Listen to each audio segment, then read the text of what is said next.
ज्याचे भाग्य चांगलं असेल त्याला आमच्या नामाचा छंद लागेल आणि त्याच्या मुखात सतत नाम जप असेल. आमच्या नामाची गोडी निर्माण होईल. ध्यानी मनी स्वप्नी ही नाम संजीवनी वदनी असेल.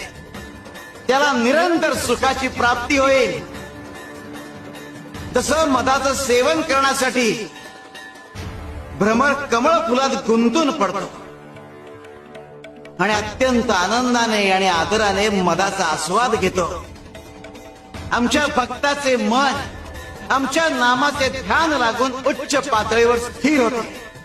मन नामात एकाग्र होईल. त्याची चंचलता नाहीशी होईल आणि त्याचे उन्मन होईल.